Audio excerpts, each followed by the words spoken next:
Here I'm going to demonstrate how to get into a back belt inversion. Some people feel like this is the easiest one to get in, some people don't. It just depends on the person. It certainly is the quickest way to get into an inversion. It's also most accessible if you have larger thighs. This is more accessible, most likely. So we're going to go ahead and leave the hammock like one rope. We're going to stand underneath the plumb line.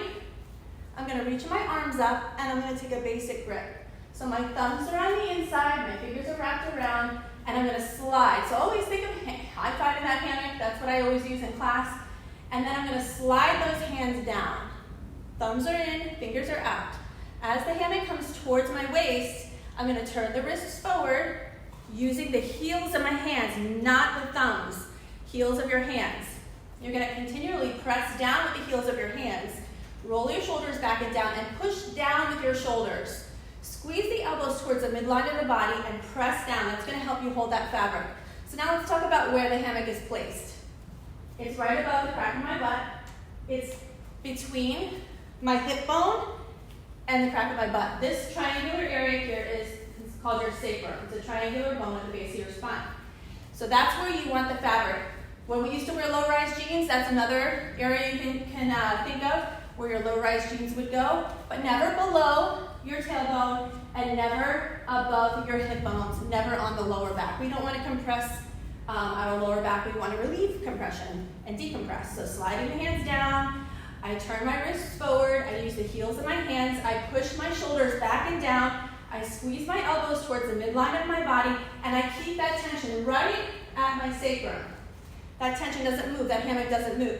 The more you press down and squeeze those elbows, the easier it will be. From here, as I'm pressing down, I'm going to engage my abdominals. I'm going to start to drop my shoulders back, and I'm going to start to bend my knees.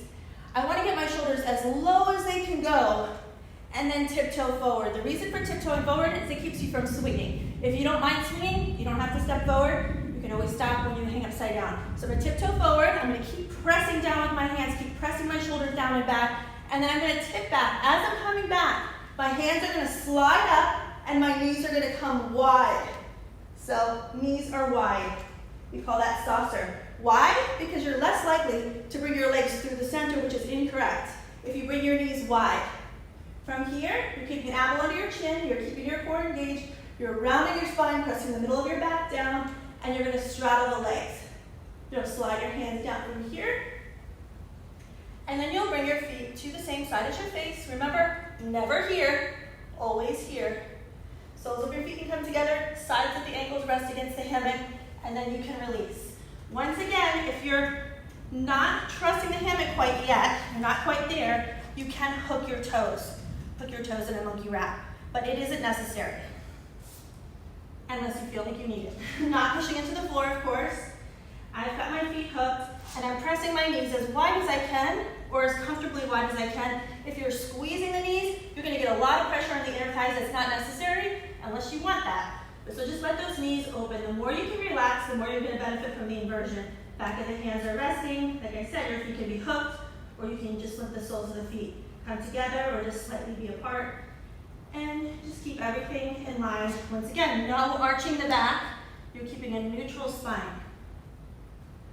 Coming up from this inversion, always look where you want to go. I want to go up, so I'm going to look towards my feet. I'm going to reach my hands up. I'm going to grab the fabric with both hands. I'm going to straddle the legs wide. Come up very slowly. I'm going to straddle those legs wide. Come to a lever, keeping lifting my body. So now I'm going to lever. My hands are going to slide up, and here, plum is your resting pose. Plum is not like this. Plum is even. Arms up high, arms are straight, and you should be able to see just over your knees. If not, you need to come up a little higher. Slide those hands up higher. So you wait until you feel like you're ready, and then we come up, bringing one foot down at a time, and a good place to rest here would be in a back kneeling hammock underneath the shoulder blades, letting the hips drop, back of the hands to the forehead, or hands behind the head, chin to chest, letting those hips drop.